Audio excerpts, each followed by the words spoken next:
Sutta number 32, Atanatiya Sutta. These are the verses of protection. Thus have I heard. Once the Lord was staying at Rajagaha on Vulture's Peak, and the four great kings with a great array of Yakkhas, of Gandhabas, of Kumbhandas, and of Nagas, having set up a guard, a defensive force, a watch over the four quarters, as night was drawing to a close, went to see the Lord, lighting up the entire Vulture's Peak with their radiance, saluted him and sat down to one side. And some of the Yakkhas saluted him and sat down to one side. Some exchanged courtesies with him before sitting down. Some saluted him with joined palms. Some announced their name and clan, and some sat down in silence. Stop here for a moment. So these four great kings is the lowest heaven in the desire realm.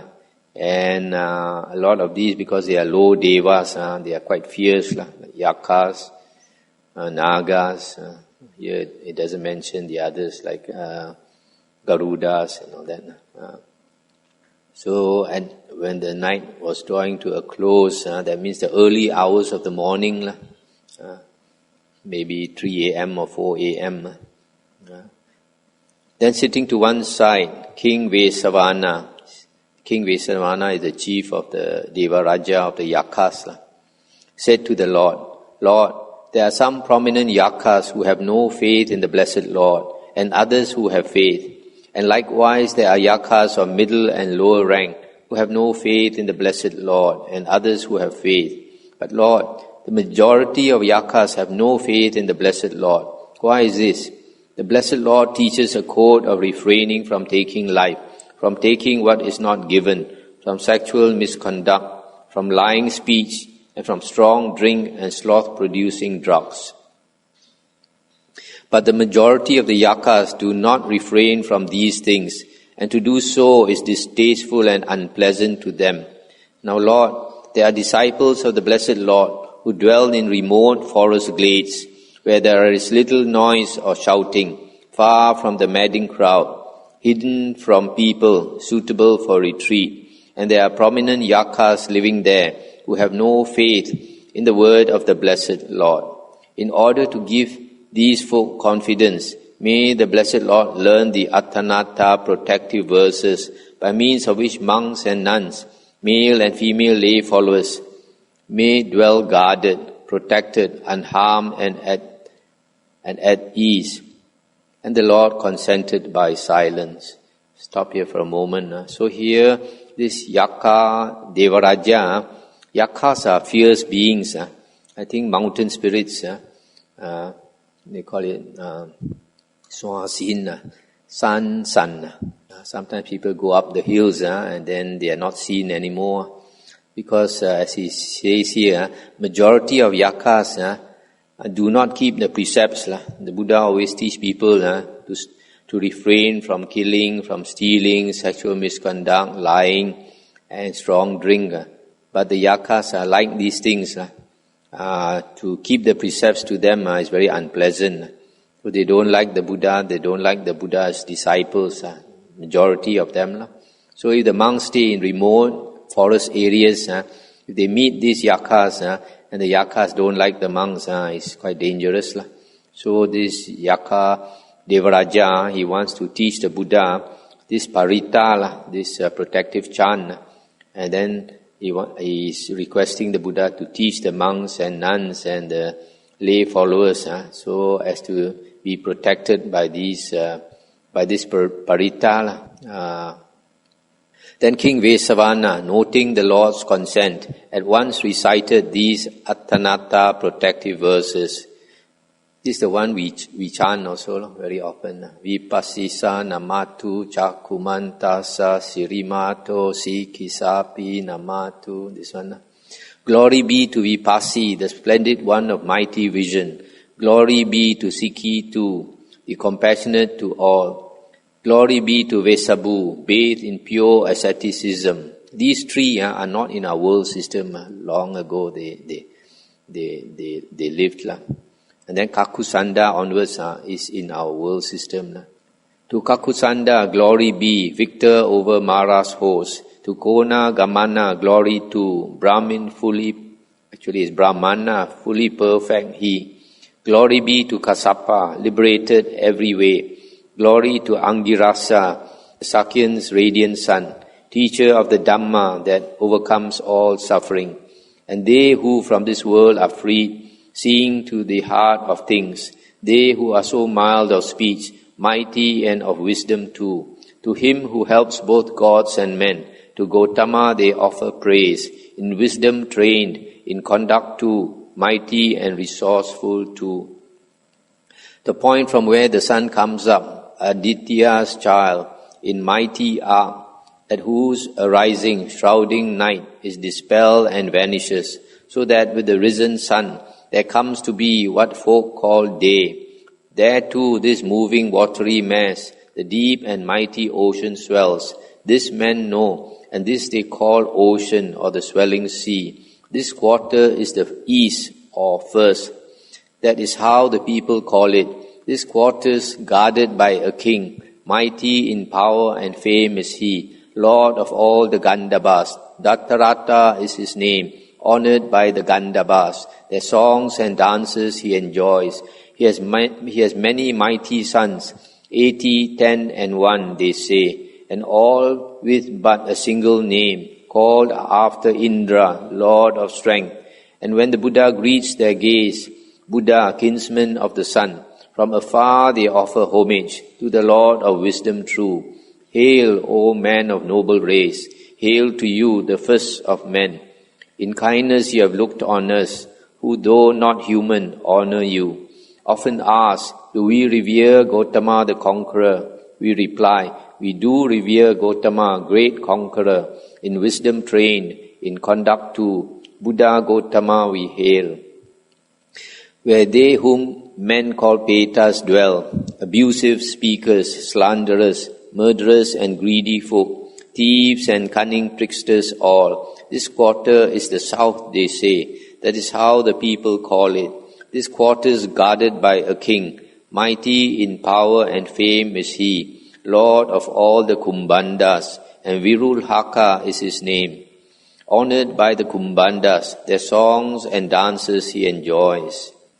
The point at which the sun goes down, Aditya's child in mighty arc, with whose setting day is done, and night, the shrouder, as men say, comes again in daylight's place. There too this moving watery mass, the deep and mighty ocean swells. This they know, and this men call ocean or the swelling sea. This quarter is the west or last. Such is how the people call it. This quarter is guarded by a king, mighty in power and fame is he, Lord of all the Naga folk, and Virupakas his name, honored by the Naga folk. Their songs and dances he enjoys. Where lovely northern Kuru lies, under mighty Nehru fair, there men dwell, a happy race, possessionless, not owning wives. They have no need to scatter seed, they have no need to draw the plough. Of itself the ripened crop presents itself for men to eat, free from powder and from husk, sweet of scent, the finest rice, boiling on hot oven stones. Such the food that they enjoy. The ox their single-seated mount, thus they ride about the land. Using women as a mount, thus they ride about the land. Using men to serve as mount, thus they ride about the land. Using maidens as a mount, thus they ride about the land. Using boys to serve as mount, thus they ride about the land. And so, carried by such mounts, all the region they traverse, in the service of their king. Elephants they ride, and horses too. Cars fit for gods they have as well. Splendid palanquins are there for the royal retinue.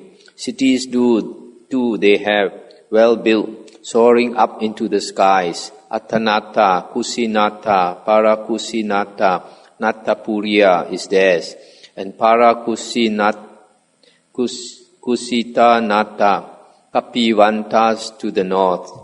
Janoga, other cities too. Navanavatiya, Ambaravatiya, Alakamanda, city royal. But where Kuvera dwells, their lord is called Visana, whence the king bears the name Vesavana. Those who bear his missions are Tatola, Tatala, Tototala, then Tejasi, Tatojasi, Sura, Raja, Arita, Nemi. There's the mighty water Dharani, source of rain clouds which pour down when the rainy season comes. Bhagalavati is there, the hall, that is the Yakkhas' meeting place. Round it ever-fruiting trees, full of many kinds of birds, where peacocks scream and herons cry, and the cuckoo gently calls. The jiva bird who cries, live on, and he that sings, lift up your hearts. The peasant cock, Kuliraka, the forest crane, the rice bird too, and minor birds that mimic man, and those whose name is men on stilts, and there forever beauteous lies, fair Kuvera's lotus lake. This quarter is the north, they say, that is how the people call it. This quarter is guarded by a king, mighty in power and fame is he, lord of all the Yakkha folk, and Kuvera is his name, honored by the Yakkha folk, their songs and dances he enjoys. He has many mighty sons, 80, 10 and 1 they say, and all with but a single name, called after Indra, Lord of Strength. And when the Buddha greets their gaze, Buddha, kinsman of the sun, from afar they offer homage to the Lord of wisdom true. Hail, O man of noble race, hail to you, the first of men. In kindness you have looked on us, who though not human, honor you. Often asked, do we revere Gotama the conqueror? We reply, we do revere Gotama, great conqueror, in wisdom trained, in conduct too. Buddha Gotama we hail. Stop here for a moment. So you see here this Yakkha, funny, they go around riding on men, women, boys and all that. Maybe these men, women, boys are lower beings. Otherwise, some of the things mentioned here, they have birds, they have cuckoo, they have the minor bird. Some of the things seem to be like earth. They eat rice also, cook on hot stones. Okay, to continue. These, are the Atanatiya protective verses by means of which monks and nuns, male and female lay followers, may dwell guarded, protected, unharmed and at ease. If any monk or nun, male or female lay follower, learns these verses well and has them off by heart, then if any non-human being, male or female Yakkha or Yakkha offspring, or a chief attendant or servant of the Yakkhas, any male or female Gandhaba, Kumbanda, Naga, should approach that person with hostile intent while he or she is walking or starting to walk, standing or rising to stand, seated or sitting down, lying down or starting to lie down, that non-human being would not gain any honor or respect in village or town. Such a being would not gain a footing or a lodging in my royal city of Alaka Manda. He would not be admitted to the Yakkhas assembly, nor would he be acceptable for taking or giving in marriage. And all the non-human beings, full of rage, would overwhelm him with abuse. Then they would bend down his head like an empty bowl, and they would split his skull into 7 pieces. Let's stop here for a moment. So you see in the world of Yakkhas, so in the world of Yakkhas, they are very fierce. You do something wrong, you split his skull into 7 pieces. There are, sir, some non-human beings who are fierce, wild and terrible. They heed neither the great kings, nor their officers, nor their attendants. They are said to be in revolt against the great kings, just as the bandit chiefs, whom the king of Magadha has overcome, do not heed him, or his officers, or their attendants. So too do they behave. Now if any Yakkha or Yakkha offspring, Gandhaba, etc., should approach any monk, nun, male or female lay follower with hostile intent, that person should alarm, call out and shout to those Yakkhas, the great Yakkhas, their commanders and commanders-in-chief, saying, This Yakka has seized me, has hurt me, harmed me, injured me, and will not let me go. Which are the Yakkhas, the great Yakkhas, their commanders and commanders-in-chief? They are Inda, Soma, Varuna, Bharadvaja, Pajapati, Chandana, Kamaseta, Kinugandu, and Nigandu, Panada, Opamanya, Devasutta, Matali, Chittasena, the Gandhaba, Nala, Raja, Janesaba, Satagira, Hemavata, Punaka, Karatiya, Gula, Sivaka, Muchalinda too, Vesamita, Yugandhara, Gopala, Supageda too, Hiri, Neti and Mandya, Panchala, Chanda, Alavaka, Pajuna, Sumana, Sumukha, Dadimukha, Mani too, then Manichara, Digha, and finally Seri Saka. These are the Yakkhas, great Yakkhas, their commanders and commanders-in-chief, who should be called upon in case of such an attack. Up here for a moment. So these are the Tuako, the Taiko, the tiger generals. So you got any problem, you must call out their name. They will come and protect you. And these are the Atanata protective verses by means of which monks and nuns, male and female lay followers, may dwell guarded, protected, unharmed and at ease. And now, sir, we must go. We have many duties, many things to do. And the Buddha said, do so, kings, when you think fit. And the four great kings stood up, saluted the Lord, passed by on his right side and vanished. And the Yakkhas stood up, and some saluted the Lord, passed by on his right and vanished. Some exchanged courtesies with the Lord. Some saluted him with joined palms. Some announced their name and clan. Some remained silent, and they all vanished. And when the night was over, the Lord said to the monks, Monks, this night the four great kings came to see the Lord, and he repeated the whole of the verses. Monks, you should learn these Atanata protective verses, master them, and remember them. They are for your benefit, and through them, monks and nuns, male and female lay followers, may dwell guarded, protected, unharmed, and at ease. Thus the Lord spoke, and the monks were delighted and rejoiced at his words. That's the end of the sutta.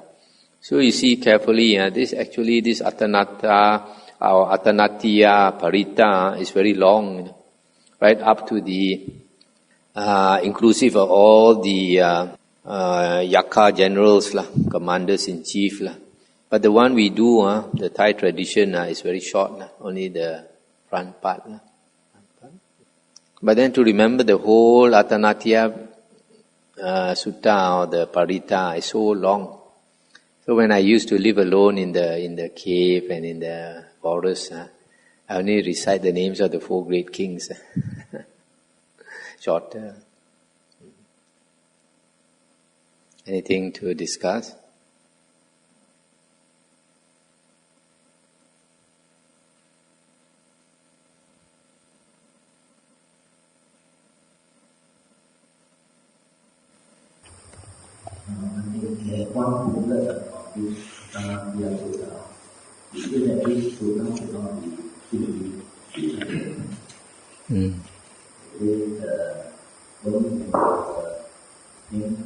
Very big problem, and China then we go down up to the And then what?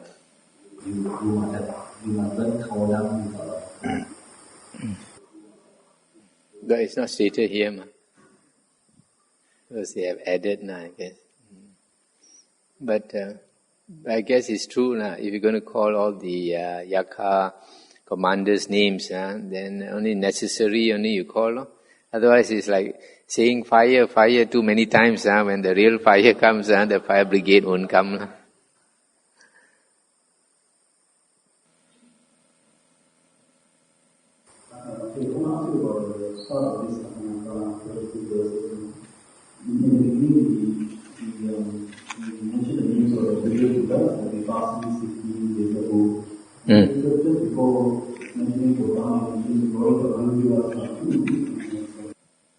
Angirasa is the sun. So, the Buddha is called the kinsman of the sun. Because the Buddha emits extremely bright light. I think our Buddha is one of the most, can say, powerful Buddhas. Because the Buddha says, for example, he wants to look into the past. There is no limit to the past he can see. So the Buddha's psychic power is super. So that's why he's so bright now. He's brighter than Mahabrahma and all these things. There's some suttas where it's mentioned he went to see Mahabrahma. And Mahabrahma, because they are very powerful, they are very bright. These Mahabrahma, their light can shine 1,000 world systems up to, those are very powerful, up to 100,000 world systems. How bright they is. So when the Buddha went to them, they know what the Buddha is teaching, but they don't believe what the Buddha teaches. So the Buddha, to show them that the Buddha is more powerful, then the Buddha emits so much light, then outshine them. And then also they want to test the Buddha's psychic power. That's one sutta. They said, this Mahabrahma said, I'll disappear from you. Then he tried to disappear, but the Buddha controlled his mind. He said, I'm going, but he could not disappear. And then later, then he got a shock, because this never happened to him before. Then the Buddha told him, now I'll disappear from you. He said, you try. And the Buddha disappeared, and he couldn't see the Buddha, but could hear the Buddha's voice.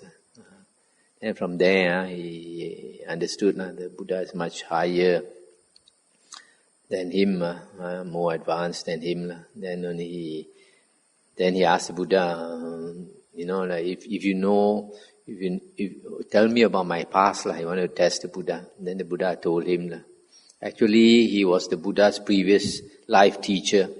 Buddha goes to these devas, those whom he feels grateful to in the past. They have helped him in the past on the spiritual path. So because of gratitude, he goes to correct their wrong views. Otherwise he's not bothered to go to them. So many, countless of them, how to go to everyone.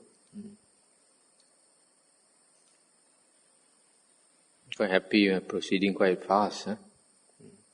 Another 2 more suttas and we'll finish. Then we can go on to Udana and Iti Vuttaka. Okay, shall we end here? Unless anybody got a question.